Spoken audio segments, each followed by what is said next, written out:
In this video, we're going to break down the technique of an overhead drop shot and then give you some tips to improve your drops and take your game to the next level.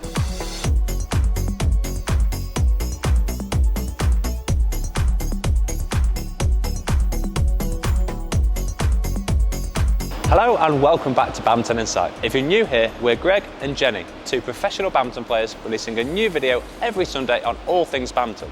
So first, what is a drop shot and why do we use it? Well, there are many different variations of drop shots and different reasons for doing these, but essentially a drop shot is a downward shot from the rear court. It's played to force your opponent to take the shuttle below net height and hopefully produce a weak reply, or even enable you to win the point outright. It's also a shot you can use if you're late to the shuttle and need to buy yourself some time and neutralise the rally. And you would generally use the drop more often when your opponent has lifted right to the back and you're not in a good position to play a smash. So let's start by breaking down the technique. The first stage when learning the technique is to get the preparation right. For your stance, you want to turn your whole body so you're facing sideways. Have your legs wider than shoulder width apart and most of your weight going through this back leg. So moving on to the grip and racket preparation. You should be in a forehand grip and your racket arm, shoulder and elbow should be at 90 degrees like this. You'll then have this non-racket arm up, almost pointing to the shuttle, and this will help with your timing, balance and allow for rotation, which we'll get onto in just a minute. Don't emphasise this point too much, but it can be a cue to help you remember to get this arm up. Preparing like this helps you to create power, control and deception, and is also the same preparation for a clear or smash. And if you're new to this, getting into this exact position will be difficult as there's lots of things to think about at once. But the more you practice, the easier and quicker you'll be able to do it in a game, and we'll go through some practices in just a minute. So back to the shot. Now as the shuttle is approaching, you start to rotate your body and bring your arm through like you're throwing a tennis ball. And you also need to rotate your hips to create a nice relaxed rhythm and rotation for the next shot. And this rotation of the hips will also enable you to recover after the shot. If you don't rotate your hips and just use your arm, you won't fully be able to rotate, therefore creating an awkward movement and again losing control. In fact, you won't even be able to see where the shuttle is going. So you want to make contact with the shuttle nice and high, as you would for a smash or clear, but you don't want your arm too straight or even too bent, as you'll lose power and control. You should also strike the shuttle just in front of your body if you can. If you strike it in line with your body, then it's too early in your rotation. This is a point more relevant for the smash and clear, but you do want all of these shots to look the same. So as you've just seen, we hit the shuttle with a flat racket face and not with a big slice, as that's a completely different shot. But don't worry about hitting it too much with a flat racket face, as this is where people tend to switch to a panhandle grip like this. So that's your basic drop. Now let's put it all together and show you how to practice it. So we have 7 different practices you can progress through to improve your drop shot. Now firstly, if you're new to this or just want to practice your technique, you can practice your preparation and movement by throwing a tennis ball or shuttle like this.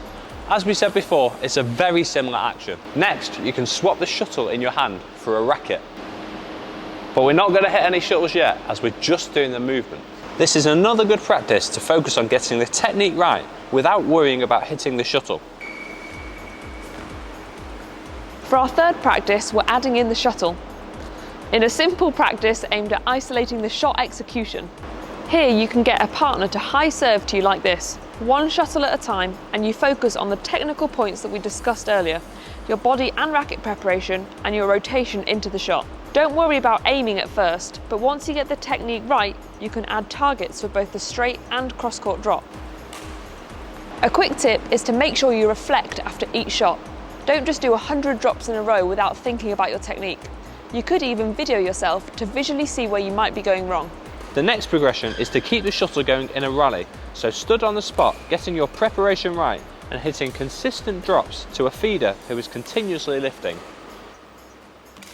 You can then add some movement in across the back line to try and get the technique right while also getting the movement right. This can be difficult at first, which is why we're building up to this. And look how I'm still recovering back into the court a little bit and not just running across the back line. Despite this exercise being relatively basic, we still practice it a lot in our training. It's absolutely criminal to make such a simple mistake off a drop shot in a match, and we see so many people do this. But with some practice, you can definitely eliminate these basic mistakes. And in general, I don't think we practice the simple things enough. A further progression can be to introduce more movement. This adds more variables into the routine and trains the body to respond to different scenarios. For singles, the feeder can play a shot to the service line like this, and then lift to any side of the court. The worker will then drop to the side of the feeder and you repeat the sequence.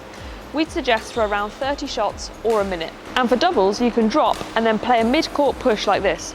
Again, start off in a patterned routine and then develop it into a random routine, where essentially you play any shot around the back half of the court. Just always play a drop shot from the back of the court. Although they can sometimes be a little boring, those exercises are honestly great for improving your technique, movement and timing under pressure, putting a real focus on your drop shots. We do, however, always like to make things fun, so if you want a challenge, why not give exercise 4 a go, but add 2 shuttles in like this. Here you can see we're quickly having to adapt and change our positioning, as well as be ready to prepare for the next shot as soon as we've hit it. And our shots need to be quite accurate.